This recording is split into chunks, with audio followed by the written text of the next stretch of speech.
Welcome back dito sa channel natin. Pupunta tayo dito sa Mall of Asia Seaside. Nabalitaan nyo naman siguro nitong mga nakarang araw na sinuspinde muna pansamantala ang ilang mga reclamation projects na ginagawa ngayon dito sa Manila Bay area.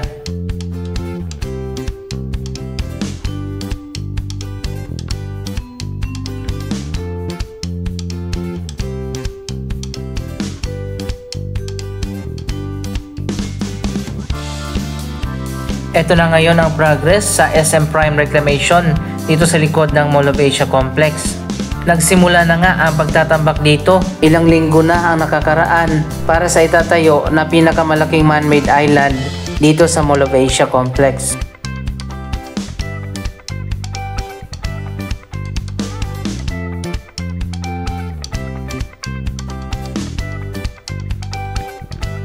Napakalawak ng reclamation project na ginagawa dito sa likod ng Mall of Asia. 360 hectares ang itatambak na lupa at buhangin dito.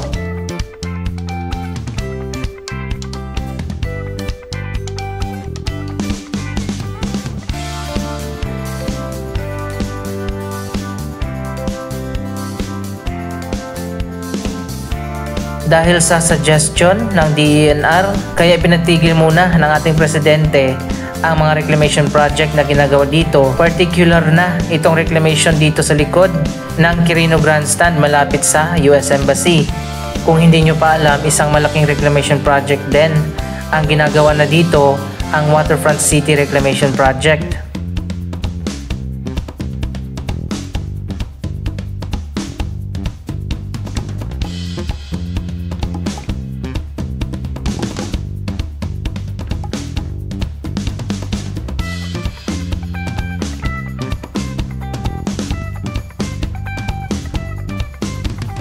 Nitong mga nakaraang araw, iba't ibang grupo ang nagpahayag ng pagkabahala sa magiging epekto ng mga malalaking reclamation projects na ginagawa dito sa Manila Bay. At ayon pa nga sa DENR, may nakita na silang mga ilang violations. Kaya sinuggest nila sa Pangulo na temporary ipatigil muna ang lahat ng mga reclamation projects na ginagawa dito sa Manila Bay.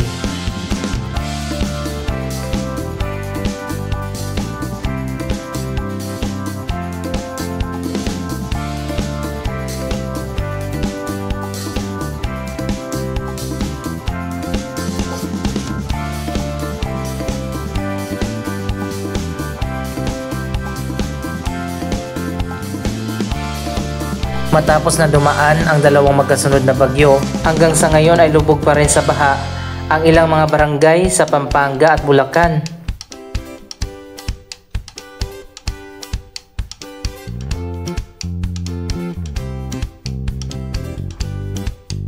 Ayon pa sa latest update na nakalap natin, isa pa lang ang pinapayagan ng Pangulo na magpatuloy sa ginagawang reclamation dito sa Manila Bay matapos na dumaan na sa review, pero hindi sinabi kung aling reclamation project dito sa Manila Bay ang pumasa na at pwede na magpatuloy.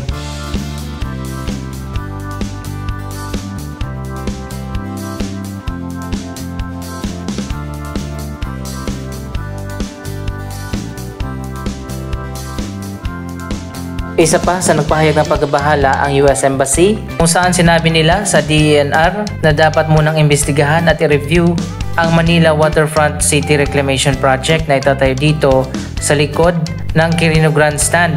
Mula yan dito malapit sa US Embassy hanggang doon sa breakwater ng Manila South Harbor.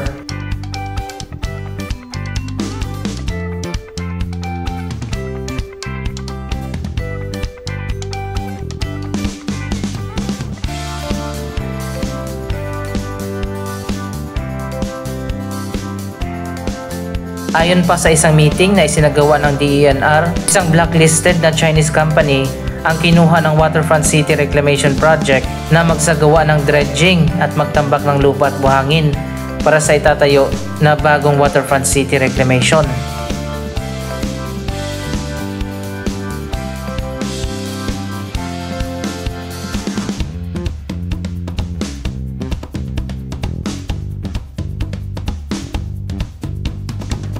Ang China Communications and Construction Corporation, isa sa mga blacklisted na company sa US, ay kapartner di umano ng Waterfront City Reclamation dito sa proyektong ito. Ang blacklisted na Chinese company na yan ay involved sa mga reclamation project at nagtayo ng mga illegal na man-made islands doon sa West Philippine Sea na pinag-aagawan ng China at ilang mga bansa sa Southeast Asia, kabilang na ang Pilipinas. Ang Manila Waterfront City Reclamation Project ay proyekto ng Waterfront Manila Premier Development Incorporated. Ito ay isa sa mga company ng pamilya Gatchalian. Prominente at kilala naman natin ang ilang miyembro ng pamilyang ito. Yung isa ay isang senador, ang isa naman ay DSWD Secretary.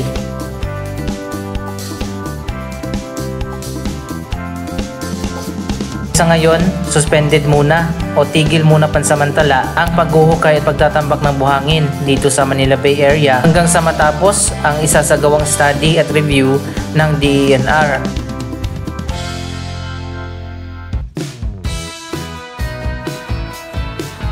Binuo ng DENR ang ilang grupo ng mga scientist at mga eksperto para pag-aralang mabuti ang magiging epekto ng malalawak na reclamation na ginagawa ngayon dito sa Manila Bay. Kaya habang ginagawa pa ang review na ito, pansamantalang tigil muna ang pagtatambak ng lupa at buhangin dito.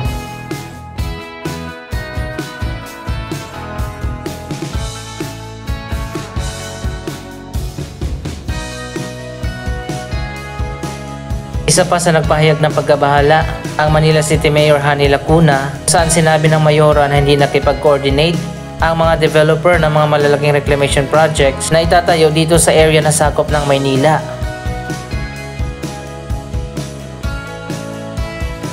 Tatlong reclamation project ang itatayo dito sa Manila area ng Manila Bay. Ang Manila Solar City na itatayo doon malapit sa CCP Complex, ang Manila Waterfront City Reclamation dito naman sa likod ng Quirino Grandstand, at sa unahan niyan ang Horizon Manila Reclamation Project.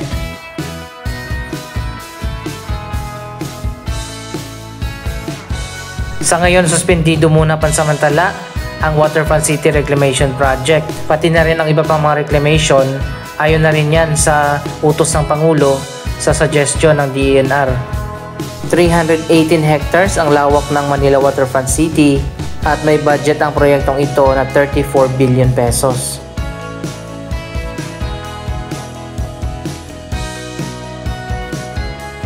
Dito naman sa Pasay area, dalawang reclamation project ang nagsimula na dito, ang SM Prime Reclamation at ang napakalawak na at mas naunang nasimulan ang Pasay Harbor Reclamation Project.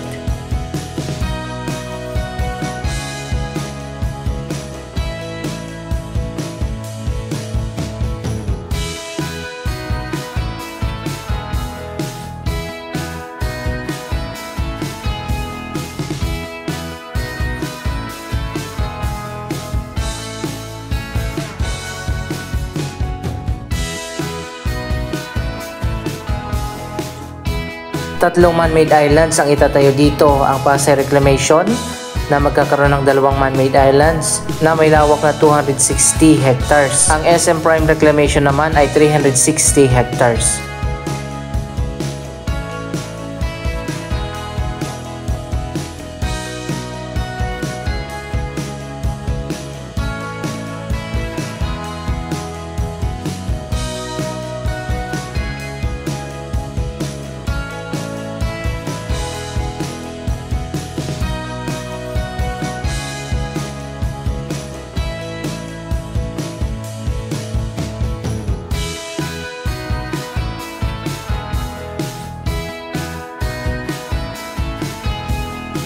So ayun guys, mukhang nadamay ang ibang mga reclamation projects dito sa Manila Bay sa kontrobersya na kinasangkutan ng Manila Waterfront City, kung saan di umano ay kapartner nila ang isang blacklisted na company mula sa China.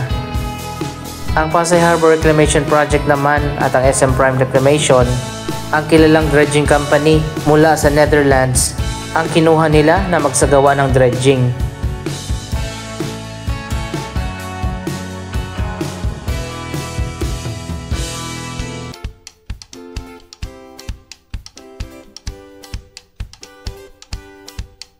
So ayan guys, makikita natin ngayon ang latest progress ng Pasay Harbor Reclamation Project. Mas nauna nang sinimulan ang proyektong ito, kaya malawak na ang naitambak dito.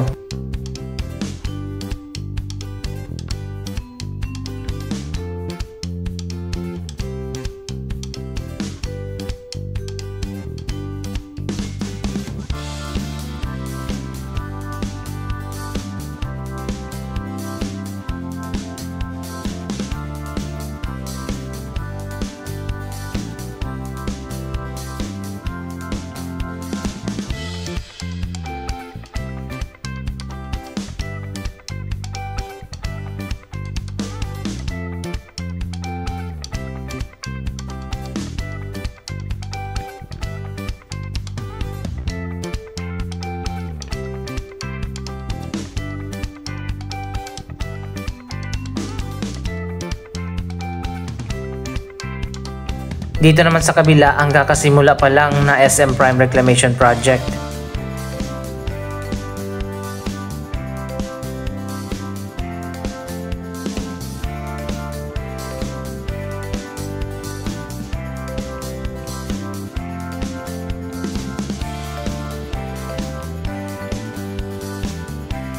Kung nagtataka kayo bakit ngayon lang maraming nagreklamo kung saan nasimulan na at natambakan na ang malawak na area ng Manila Bay.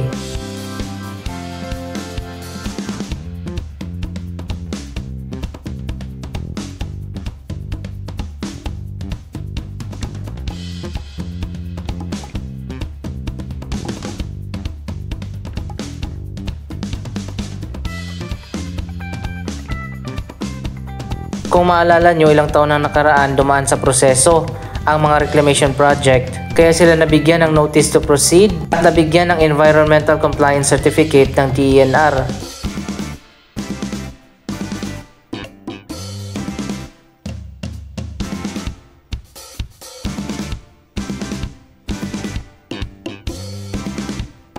Inaprobahan naman ito ng Philippine Reclamation Authority at nilagdaan mismo ni former President Rodrigo Duterte.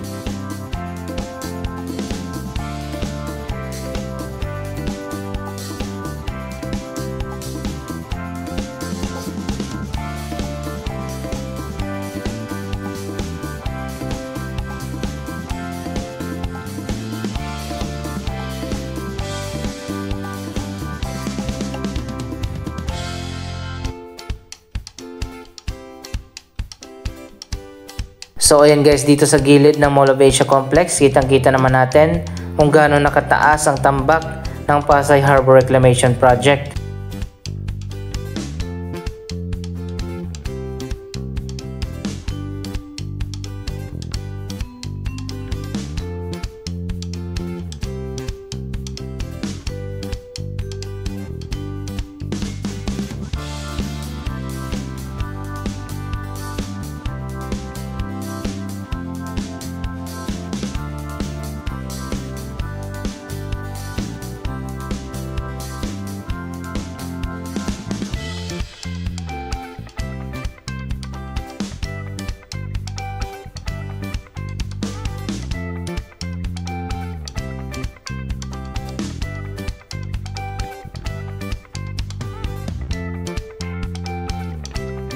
Sa ngayon, hindi pa natin alam kung gaano katagal ang isasagawa na review ng grupo ng mga scientist at eksperto na kinuha ng DENR upang pag-aralan ang long-term impact ng mga malalaking reclamations dito sa Manila Bay Area.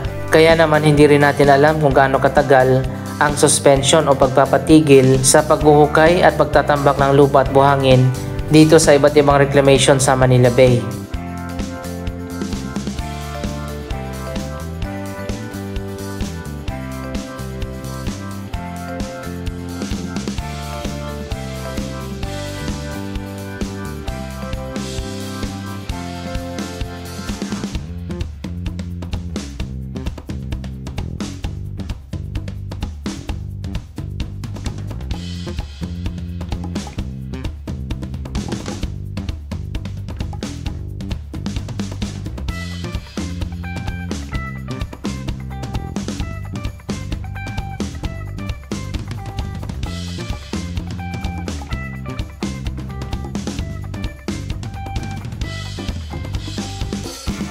Mukhang matatagalan pa bago matapos ang mga proyektong ito dahil nga sa suspension of activities. Abangan pa natin ang mga susunod na kabanata at mga updates tungkol sa iba't ibang reclamation na ginagawa ngayon dito sa Manila Bay.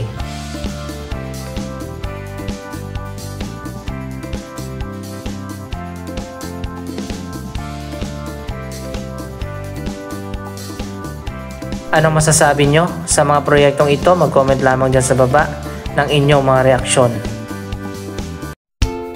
Maraming salamat sa inyong panonood. Huwag kalimutang i-like, i-share, mag-comment at mag-subscribe. Thank you for watching.